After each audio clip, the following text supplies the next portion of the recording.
Delighted to introduce Rebecca as our next speaker. Rebecca is a professor in the Department of Teacher Education at Eastern Michigan University. For over 20 years, her focus has been on EcoJustice Education and activism. So let's welcome Rebecca.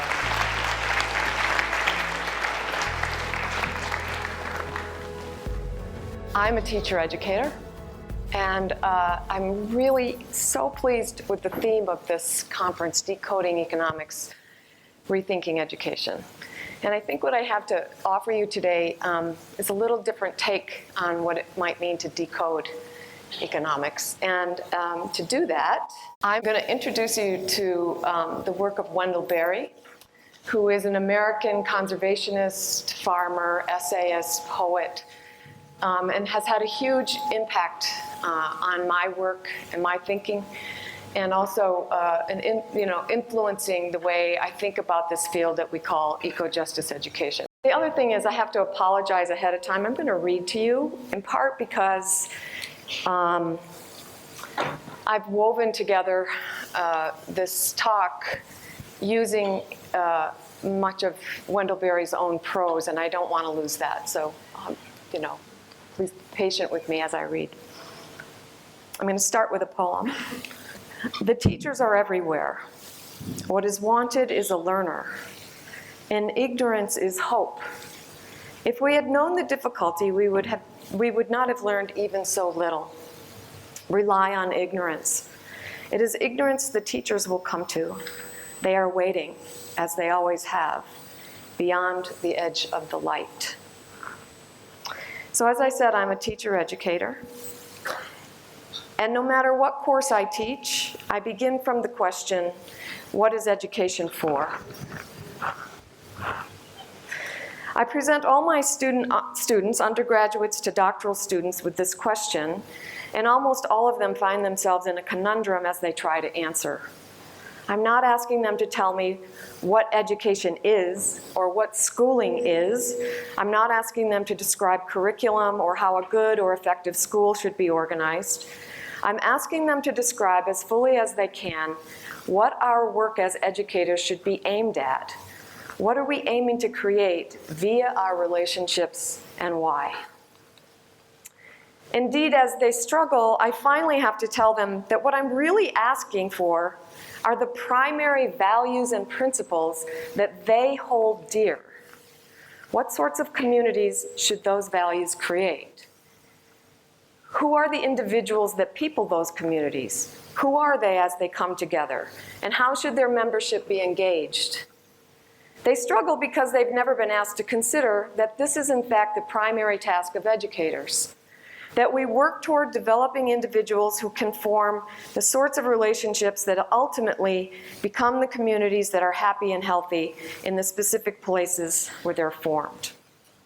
Most of them have been asked to consider the problems that face schools, the detrimental social problems that the children they will teach face: poverty, racism, sexism, degradations due to sexual orientation, and so on. And some of them add to this the ecological degradations that we face. Some, far fewer, have a sense that there's something connecting social and ecological problems, but they're not sure how they know. So when I ask what deeper values tell them that something's going wrong, they balk, unsure what I mean or unwilling to take the risk of trying to name them or to look closer. For the most part, they've been conditioned to accept as inevitable the discursive economic and political systems that we live in, trained to its ideologies of best practice and to the expert knowledge they see as belonging to someone else. Most of them see teaching as a job and schools or universities as the location of that job. Some still believe that it will be a job that will allow them to love kids while making a salary that will allow them to raise their own families. But those who have been teaching a while come to my classes exhausted and depressed from the stresses put on them as corporations and state governments determine what is to be taught and how it is to be evaluated, making schooling and curriculum yet another market for textbook and testing companies or a business to be bought and sold, victimizing teachers when test scores don't measure up. And this accountability system is just becoming out of control in the United States. Some of you may know. So it is no wonder that they become confused about what I mean when I ask, what is education for? Well, I say, we would not even know that those are problems if we did not measure the conditions you describe against something that we hold dear. So what is that? What are the principles that tell you those are problems? Look to your hearts for the answer and not just your heads. Look to who and what you love. And then something shifts. They can hardly believe I'm asking them to think about love.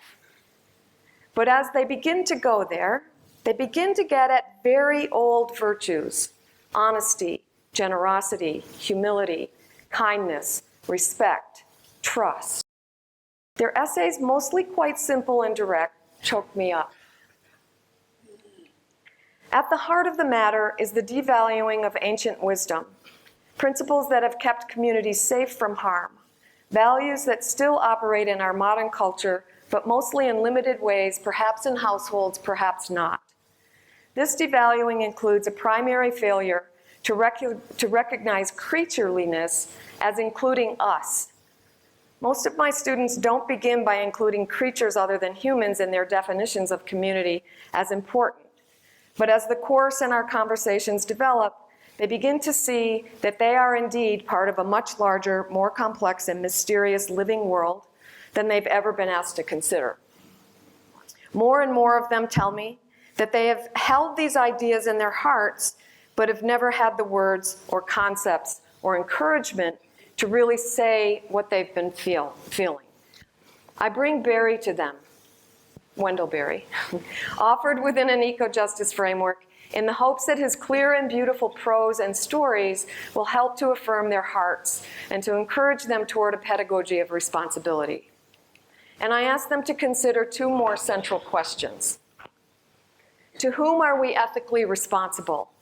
What is to be conserved in our traditions, practices, relationships, and beliefs, and what transformed? And here we go with a decoding of economy. In an essay entitled Two Economies, first published in 1988, Wendell Berry describes a set of principles at the heart of all living relations, challenging those beliefs, practices, and values that currently guide dominant industrialized human economies as fundamentally interfering with what he names as the source of all value, all life. He first names the system within which these principles operate, the kingdom of God, then goes on to offer a more secular concept, the great economy, acknowledging its general lessons within other cultural and religious frameworks. His aim is to teach his readers what is required of us as humans interacting within a complex and vulnerable living world, what our mistakes have been in our construction of what he calls the little economy, the human economy, and what our responsibilities ought to be in connecting those mistakes. The principles that he names, alive in ancient cultural and spiritual traditions all over the world, offer important guidelines for what a responsible and responsive life must attend to. What it means to become educated within relationships defined by an eco-ethical consciousness and its corresponding commitments. Excuse me. I offer them here as a guide for what I refer to as a pedagogy of responsibility, as what can help us to orient our teaching and learning practices toward conviviality and a recognition of pluralistic holism as the basis of life. Principle 1, our place in the membership of creation. The great economy, he says, includes everything and every relationship on the planet Earth and in the universe, including us. We are all members of this extravagant and mysterious system, whether we understand it or not, or whether we desire to be in it or not. This leads to a second principle. There is an order to this set of relationships, and we are part of that order. Our human capacities and consciousness must be put to work in the preservation of that order, not as a means of subjecting them to our selfish purposes, but rather as a part of holding together the sacredness of the order itself.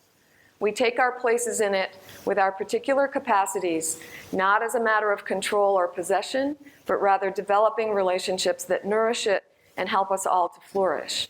This is our fundamental responsibility.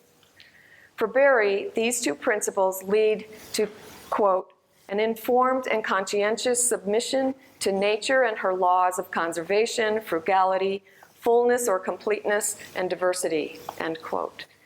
This is his second principle of agrarianism. This requires that we cultivate forbearance within an understanding of natural limits. Of course, this is quite different than what we're taught within consumer culture, where an endless stream of commodities flow into our lives, promising happiness that never comes and out again as waste. Within EcoJustice Education, we emphasize the question, what is to be conserved, as a primary organizing tenet, or orienting us to identify the particular practices, traditions, and relationships that lead to mutual well-being. Such a recognition invites us to turn to nature herself as a primary teacher.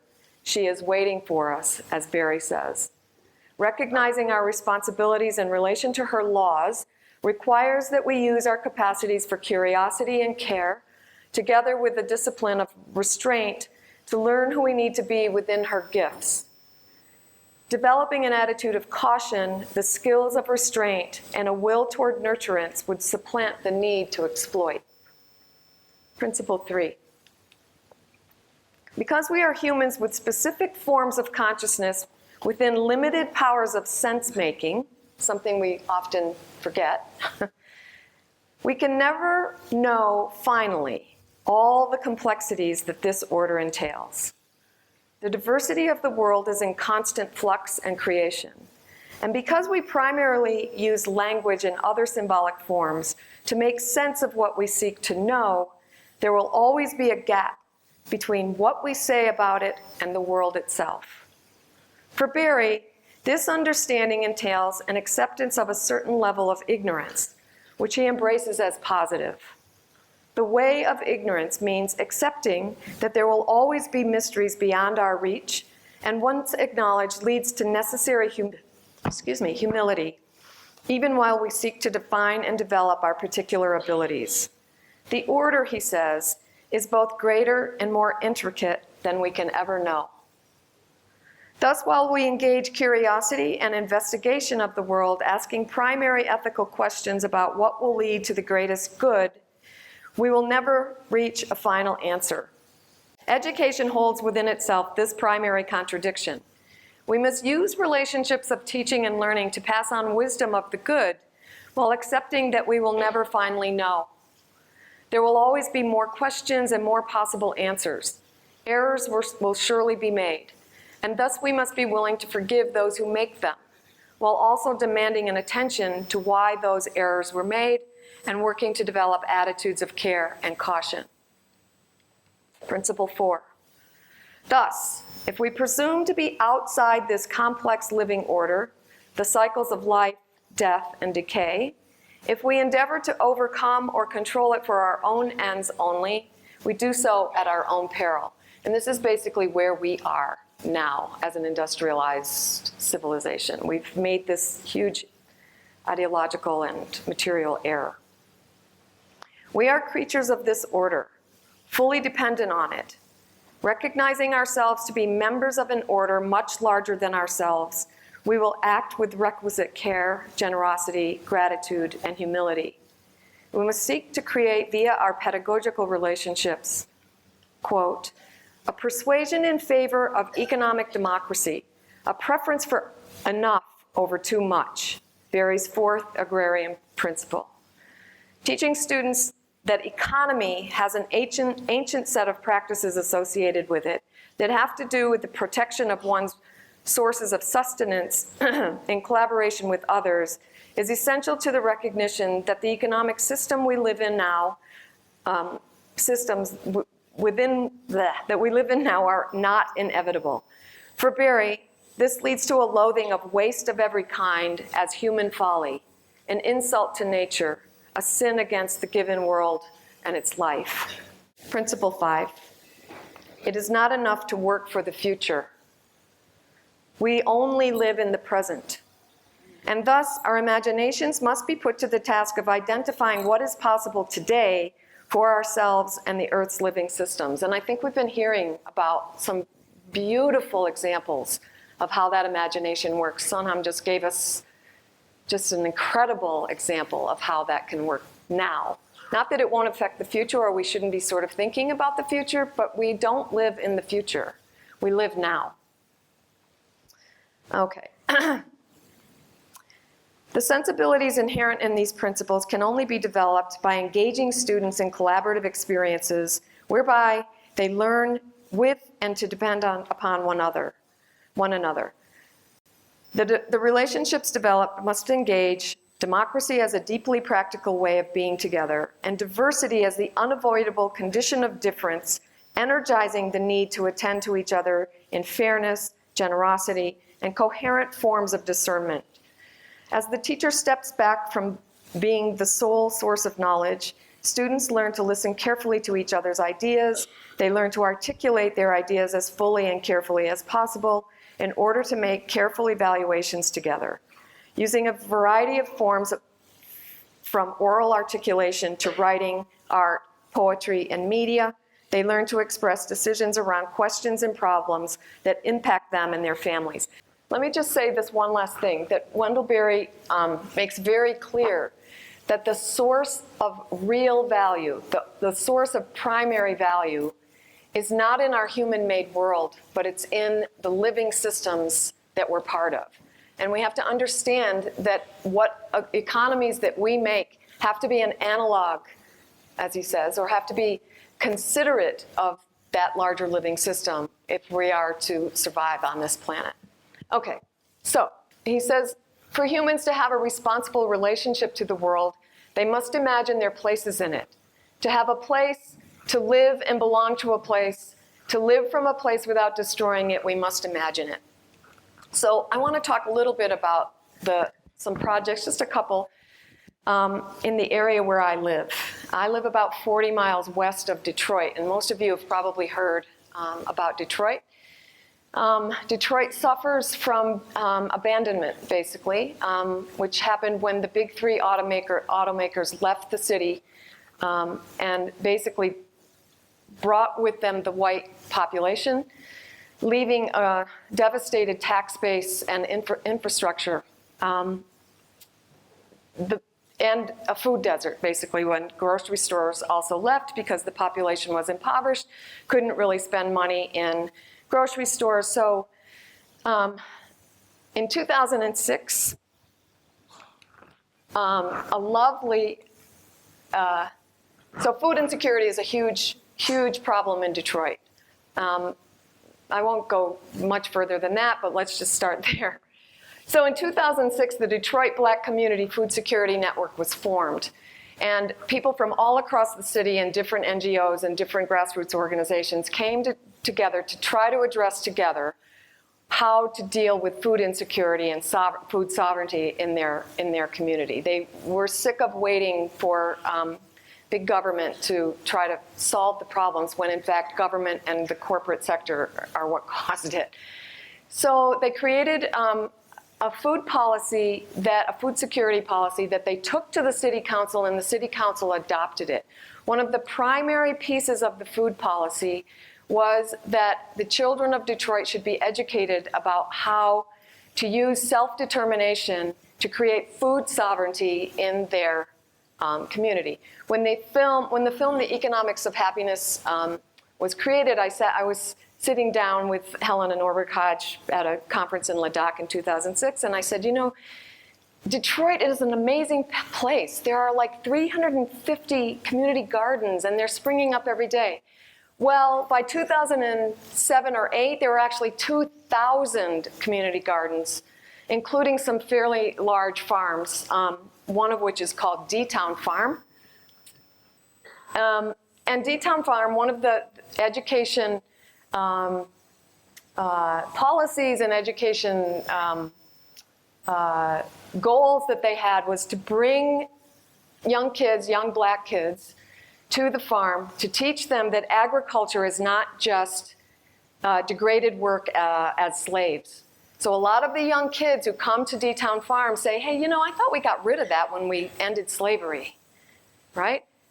But what they learn is that their actual ancient African heritage is grounded in agriculture. And they learn principles, African-centered principles, and they learn to cultivate and harvest and sell the food that they grow. So there's a picture of some of those kids.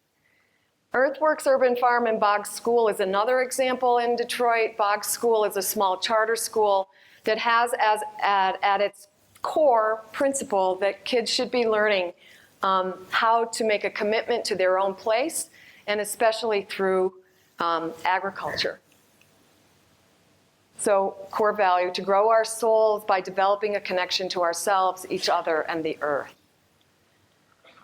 The other example I want to share with you comes from my university.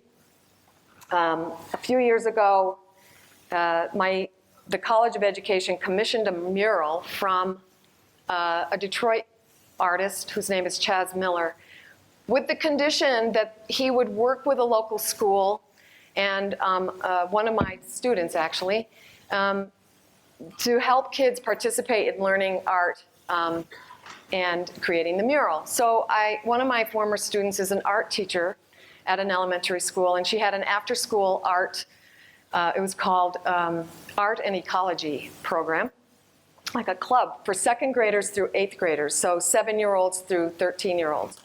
So we started this mural project, and it was to think about the Huron River, which goes through the center of their city, and to think about how they could use art to express what they were learning about the history and ecology of the Huron River.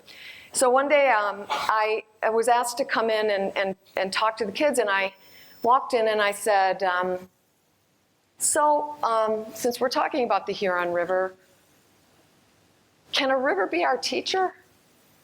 And they were like, can a river be our teacher?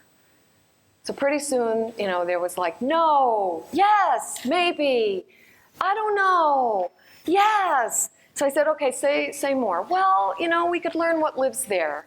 We could learn how it's being polluted. We could learn, you know, what the bottom's like. We could learn how cold or warm it is. We could learn about the creatures that are there. We could learn about who used the river in the history. So they were generating all these ideas. And then one little boy, a 7-year-old, raises his hand and he says,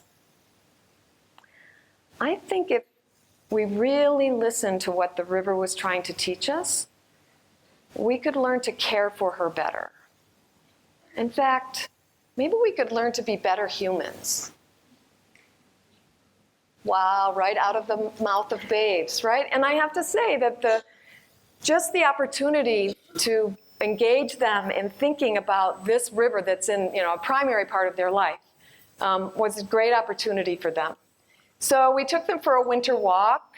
You can see the river just in the background, and this is a local historian telling them about how the river was used from the first indigenous people to, you know, the industrialists, and now how it's being used even by their own families.